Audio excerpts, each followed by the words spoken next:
الحمدللہ والصلاة والسلام علی رسول اللہ۔ قسطوں میں فروخت کرنا۔ سوال کیا گیا ہے قسطوں میں خرید و فروخت کا حکم کیا ہے، اور جب کوئی خریدار قسطوں کی ادائیگی میں تاخیر کرے تو اس سے شرعاً کس طرح نپٹا جائے، رہنمائی فرما دیں۔ الجواب بعون الوہاب۔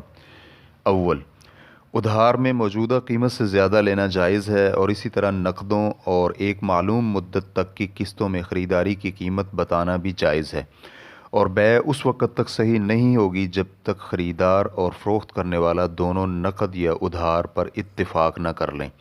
لہٰذا اگر بیع نقد یا ادھار میں تردد کے ساتھ ہوئی ہو، وہ اس طرح کہ کسی ایک قیمت پر یقینی اتفاق نہ ہوا ہو، تو یہ بیع شرعاً جائز نہیں ہوگی۔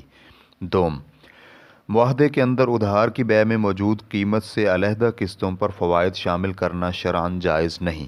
وہ اس طرح کی مدت کے ساتھ مرتبط ہو، چاہے خریدار اور تاجر فائدے کی نسبت پر اتفاق کریں یا اسے عام چلنے والے فائدے سے مربوط کر دیں۔ سوم، جب خریدار مدت مقررہ پر اقساط کی ادائیگی میں تاخیر کا مرتکب ہو تو اس پر مزید کوئی چیز لاگو کرنا جائز نہیں، یعنی کسی سابقہ شرط یا بغیر کسی شرط کے ہی قرض کی رقم زیادہ کرنا جائز نہیں، کیونکہ یہ سود اور حرام ہے۔ چہارم، قرض لینے والے یعنی اقساط پر خریداری کرنے والے کے لیے اقساط کی ادائیگی میں ٹال مٹول سے کام لینا حرام ہے، لیکن اس کے باوجود اقساط کی تاخیر کی بنا پر تاخیر کے عوض میں پیسے زیادہ کرنا شرعی طور پر جائز نہیں۔ پنجم، بائع کے لیے شرعاً جائز ہے کہ وہ معاہدے کے وقت مدت کی شرط رکھے کہ خریدار نے اگر کچھ اقساط میں تاخیر کر دی تو وقت سے قبل ہی اقساط ختم کر دی جائیں گی، لیکن اس میں شرط یہ ہے کہ اگر خریدار اس پر رضامندی کا اظہار کرے تو پھر معاہدے میں یہ شرط رکھی جا سکتی ہے۔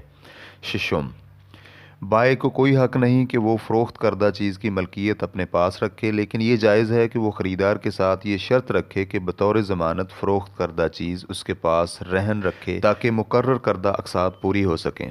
ریفرنس کے لیے دیکھیے مجمع الفقہ الاسلامی صفحہ نمبر 109۔ ہفتم، مدت پر حاصل کردہ قرض کی وقت سے قبل ادائیگی کی بنا پر قرض میں کچھ کمی کرنا شرعاً جائز ہے، چاہے یہ کمی قرض لینے والے کے مطالبہ پر ہو یا قرض دینے والے کی طرف سے۔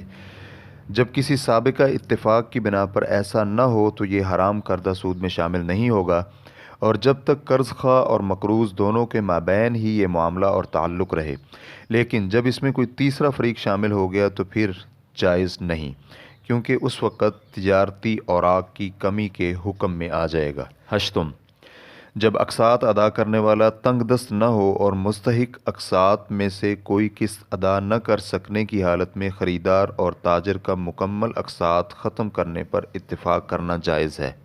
نہم، مقروض کی موت یا اس کے مفلس ہو جانے یا پھر ادائیگی میں ٹال مٹول کرنے کی حالت میں رضامندی کے ساتھ قرض وقت سے پہلے ادا کرنے کی صورت میں قرض میں کمی کرنا جائز ہے۔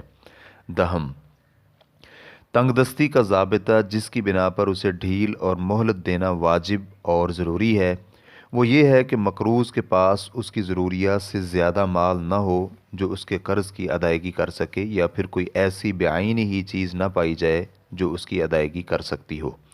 واللہ تعالی اعلم۔